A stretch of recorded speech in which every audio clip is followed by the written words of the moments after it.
السلام عليكم الاخوه، مرحبا بكم في هذا الفيديو ان شاء الله، واللي غادي نوضعوا فيه مجموعه من النقاط بخصوص الناس اللي بغاو يشريو عقار. وحاول تكتب هذه النقط هذو اللي هما بسط باش نحاول نوضحوها للناس اكثر. العقار اللي كاين في السوق هو العقار اللي واجد، يعني هاك ورا كتلقى بقعه واجده عندها التيتر ديالها ناضيه، هذا العقار هو اللي كتشري وكتهنى. كاين بقع اللي كيكونوا في التجزئه، كتشوف علاش من شارع كاينه وكتشوف واش مشمشه، يعني كتشوف هاد المسائل هادو وكتاخذ العقار ديالك لا تابع ولا متبوع.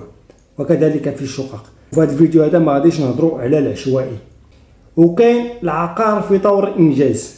اي مشروع عقاري ينقسم الى قسمين: شراء الارض والبلان والرخصه.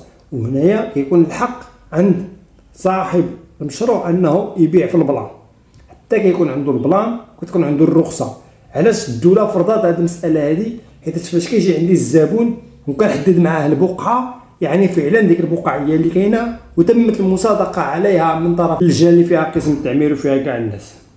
وكتكون المرحله الثانيه هي البناء او التجهيز، يعني حتى كتاخذ نهايه الاشغال وتاخذ البيرمي دابيتي ديالك بالنسبه للشقق وتقاد الامور ديالك وتجهزها وتقادها، وكل عقار يكون عنده الرسم العقاري ديالو. هذه هي المرحله الثانيه. يعني انا فاش كندخل شي مشروع في طور انجاز، يعني كنولي بحال شريك في المشروع. يعني ما يمكنش انني ناخذ العقار في طور الانجاز بنفس الثمن ديال العقار الواجد، لا، كناخذو قل من الواجد. فهمنا؟ هذه نقطه مهمه. وثاني نقطه اي انني كل ما ساهمت في المشروع كيكون عندي امتيازات. مثلا هو كيطلب دفعه ديال 10 المليون لكل مستفيد، كنجي انا كنقول ليه نعطيك 20، ولكن نقص لي مثلا في التكلفه الاجماليه ديال الشقه، او انني كنتفاوض معاه وكنحصل على امتياز.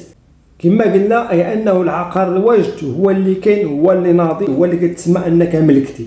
يعني فاش كندخل شي مشروع في طور انجاز راه كننتبه لمجموعه من النقاط، وحتى انا كنخلي الفلوس عندي، يعني ماشي كنخبيهم عند المنعش عقاري الا في حاله انني غادي نستافد من امتياز، يعني كندفع الدفعات حتى الاخر ديك الساعه كيمكن نكمل باش ناخذ العقار ديالي.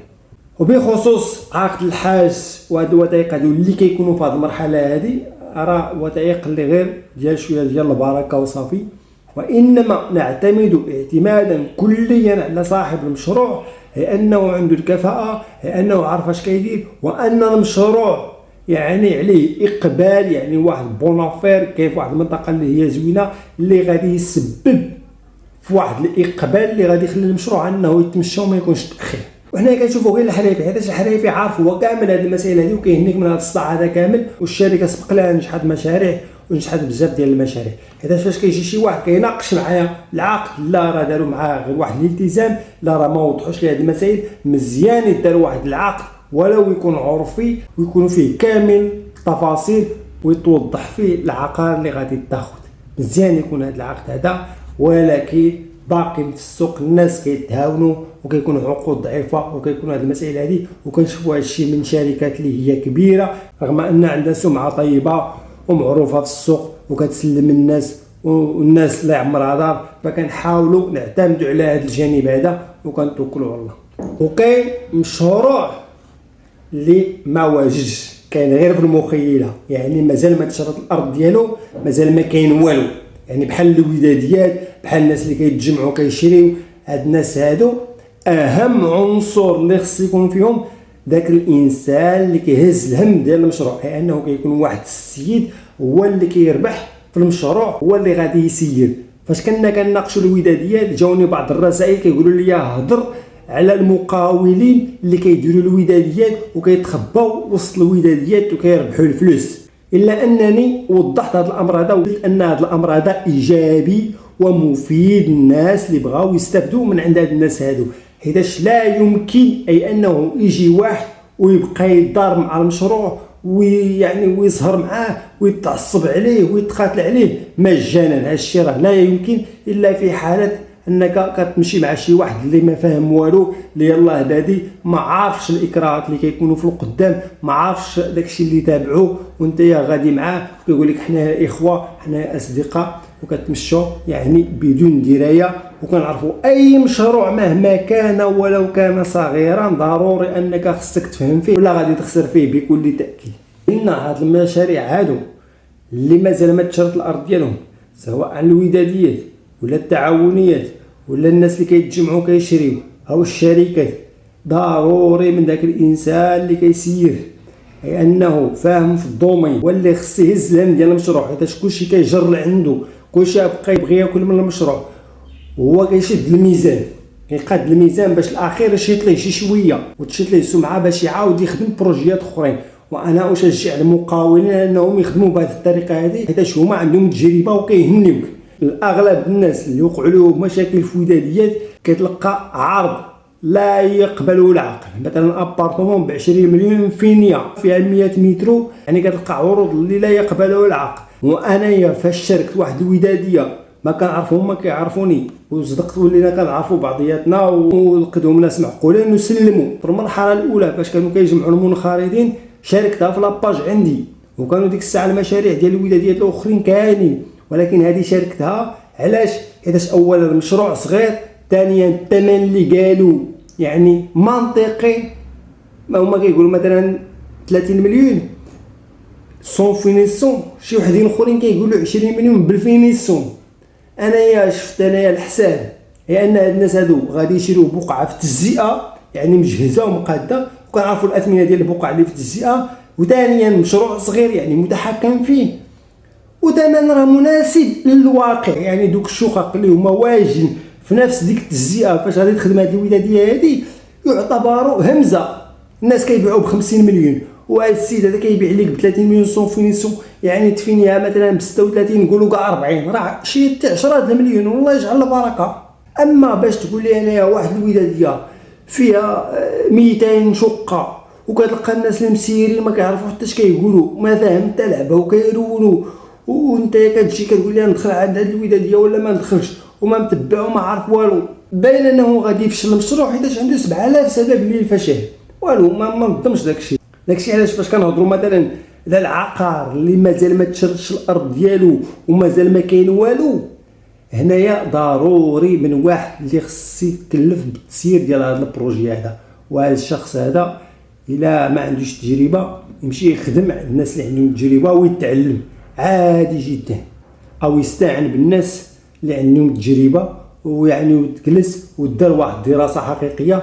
ماشي انايا باغي غير داك البروجي ونتبع غير الناس اللي كيقولوا هضره كتعجبني، بل اكثر من ذلك كاين اللي كياخذ المعلومات غير من الناس ديال القهوه، دوك الناس اللي كيفهم في كل شيء. قلنا مثلا ناخذ مثال، مثلا بانت بقعه بثمن مناسب اللي غادي يعطينا شقق ب 3000 درهم، مثلا المقاول شركه جالس في البيرو ديالو عنده البقع عنده لي زابارتمون كيبيعهم، شويه جاو ليه السماسريه جابوا ليه واحد القطعه الارضيه دار ليها الحساب ديالها، لقى تقريبا تما غادي يتقاموا شقق ب 3000 درهم، يعني 3000 درهم باش غادي يتقاموا ليه شقق، اضافه يعني للبناء وداكشي وفين يتنفس كما قلنا. الثمن ديال 3000 درهم مرتاح فيه وعنده شويه ديالو. والثمن ديال السوق لقيناه مثلا 7000 درهم، ثمن ديال شقق واجدين ب 7000 درهم. هنايا اش كيدير المقاولين؟ هنا اش كيديروا صحاب الشركات في المثال؟ هنا ممكن انه يتصل بالناس يقول لهم اللي بغاو شقق ب 3000 درهم، مثلا انت تاخذ واحد 4 شقق ولا تاخذ 5 شقق ولا نحسب لك الكراج هذا بالثمن قد وقد بالثمن ديال 3000 درهم، والناس عارفين ان ديك البلاصه الثمن ديالها 7000 درهم. هادشي غير امثله، هاد الارقام هادو مجرد امثله، فهمنا؟ يعني الناس اللي دخلوا معاه من الاول في شراء العقار هادو هما اللي كيربحوا مزيان، فهمنا؟ وها كيشري العقار حتى كيشري الارض ويقطع البلان ويقطع الرخصه. فاش كتجي ديك الساعه انت مثلا يقدر يحسب لك 5000 درهم. هنايا فاش كيخرج للعالم ديك الساعه كيكون غير مع الاصدقاء ديالو، كيتواصل مع الناس اللي كيقرابين ليه وكيخدم معاهم. اما فاش كيتشرى الارض ديال المشروع ويدار ليه البلان والرخصه، هنا يعني ينشروه في العالم، كيداروا لي بانو، كيدار البوبليسيتي، كيدار الحملات الاعلانيه، وكيبيع ب 5000 درهم في المثال. وهنايا فاش كيبيع ب 5000 درهم كيجيو السماسريه اللي ولاد الدومين، السماسريه اللي مخالطين في السوق وكيعرفوا داك المقاول اي انه انسان محترم وانسان يعني كيخدم وانسان عنده مشاريع وانسان يعني كيكسب السمعه ديالو وخايف على السمعه ديالو. فاش كيقولوا مثلا راه الحاج هذاك هو اللي دار هذاك المشروع هذاك، كياخذوا هما دوك الدفعات الاولى اللي بغى الحاج. مثلا كيقول لك انايا باغي الدفعه الاولى 15 مليون، بغيتي ابارتمون ب 5000 درهم الدفعه الاولى 15 مليون، بغيتي بريميان 20 مليون، بغيتي هذه. وهنا كيجيو السماسريه كيدفعوا ديك الدفعه الاولى وكيحجزوا بها شقه. فهمنا؟ كيحجزوا بها شقه. كل ما المشروع غادي وكيقرب يكمل الا وانه كيقرب يوصل ديك 7000 درهم. فهمنا؟ كيقرب يوصل ديك 7000 درهم. يعني كتبيعوا باقي ديك 5500 6000 درهم 6500. ولكن فاش كيكمل وكيكون عنده التيتر ديالو هنا كيولي ب 7000 درهم. يعني كيتقاد هنا يقدر يتزاد على حسب المده، ولا المهم حنايا كنعطيو امثله. هنا كيكون 7000 درهم. هنا كيجي واحد المجموعه اخرى ديال الناس اللي كتشري العقار الجاهز، ما تهضرش معاه تقول ليه في طور انجاز ولا تسنى ولا شي حاجه واجد يمكن ياخذ الكريدي من لا بنك ولا شي حاجه. كنهضروا مع هذه الكاتيجوري هذه وكيشريو عقار. يعني انت عندك هنايا 3 ديال المراحل باش تشري عقار نقي وزوين بثمن مناسب. الاهم هي انه هاد المقاولين ولا هاد الشركه هذه وراه موجودين، راه بزاف ديال الناس خدامين بهذه الطريقه هذه. غير المعلومات قلال. يعني هاد المعلومات هادو اللي كنشارك معاكم يعني ديال السوق ديال السماسريه ديالنا، كنجلسوا مع الناس اللي كنبغي نوضح. يعني الانسان اللي بغى يتمشى في الدوره كاينين بزاف ديال الشركات راه كتلقاه بنى عمارات وكتمشي عنده فاش كتجلس معاه كتشرب معاه شي قهوه كتلقاه مشارك مع واحد الحاج اخر في هذا البروجي، وطاق البروجي راه جمع فيه يدي واحد شويه ودخل مع شي ناس من العائله ديالو ودار هكا وغادي وكيكبر في البروجيات. او انه راه الشيء اللي كاين في الشركات حتى كيكون عاوتاني راس المال كبير وكيكون عندهم المسائل ديالهم وكيديروا علاقات هذا هو السيستم ديال الشركات. الناس كيديروا شركات بيناتهم، وحتى انت فاش كتدخل ولو انك مستفيد بسيط الا انه خصك تحاول تفهم باش تدخل في المرحله الاولى واللي هي شراء العقار. هنا باش يمكنك تربح مزيان او انك تجمع الناس من العائله ديالك وتكلف راسك وتبني. ولكن فاش كتشري عقار صغير يعني الثمن ديالو كيكون طالع، حيتاش بزاف ديال الناس عندهم القدره انهم يشريو البقعه ديال 80 متر. دائما انصح هي انه كل واخا غير تزيد مثلا بقعه ديال 160 متر هنا كيكون الثمن مرفق واحد شويه. فوتها غير 80 متر فوتها راه غادي تلقاو اثمنه اللي هي مناسبه. فكل ما كيكون العقار كبير وكيكون الثمن ديالو طالع فراه كيكون الثمن ديالو مناسب. علاش؟ حيتاش العرض والطلب. كتلقى مثلا بزاف ديال المقاولين ما عندهمش مليار ولكن عندهم 100 مليون ولا عندهم 200 مليون كيشريو هاد البقعيه هادو. يعني كل ما كتكبر انت كتفوت هاد المقاولين هادي باش تحصل على عقار بثمن مناسب. لنعود بذلك الى اهم نقطه شرنا ليها في اللول اللي هي خص ضروري متخصص في المجال ديال العقار يكون معنا. المكتب الدراسات اللي كيخدم معنا واحد الشاب هو اللي خدم في تغازو دبي، هو الدري اللي خدم في مكتب الدراسات في تغازو دبي من البدايه حتى الخدمه بعد البيع. يعني الناس تسلموا الفيلا ديالهم وكيجيو كيتصلوا بالناس ديال المكتب هو منهم يعني، وكيدير لهم خدمه ما بعد البيع وكيقاد لهم على اساس داكشي اللي بغا. مكتب الدراسات راه هو اللي كيبني. شي داك الانسان اللي كيجي مثلا الشونطي كيقول لهم لا ديروا هذه لا قادوا هذه لا هذا الدرجه كيفاش ديروا ليه ولا كيلقاو شي مشكل ولا شي حاجه هو اللي كيوري لهم يقول لهم لا هذا القادوس اللي غادي ديروا لا ماشي هذا الاخر ولا هذه دير. هو اللي كيبني كيتبع البنايه، هو التقني هو اللي كيبني. فهمنا؟ هذا السيد هذا راه دار بزاف ديال البروجيات وانا افتخر به. ان شاء الله غادي نبينوا معنا في هذه الصفحه هذه. ودري دريويش وما تشريش ومعقول. يعني بحال هاد الناس هادو راه خصنا نتهلاو فيهم ونعاونوهم. انا الانسان اللي كيخدم بالمعقول وكيخدم بهذا الشيء كنحاولوا اننا نوضحوا الامور هذه باش كلشي يكون ساتيسفي. لا السيد اللي بغى ياخذ ابارطمون لا المقاول لا اصحاب الارض اللي بغاو يبيعوا البقعه ديالهم، لا كلشي راه غادي يكون الحمد لله. الا كانت المفاهمه وكان الناس كيتناقشوا بحال هكا راه فكلشي غادي ياكل وكلشي غادي تسر ليه الامور. وهذا الشيء اللي كان في هذا الفيديو هذا. وتحيه لكم جميعا، نتلاقاو في فيديوهات جايين.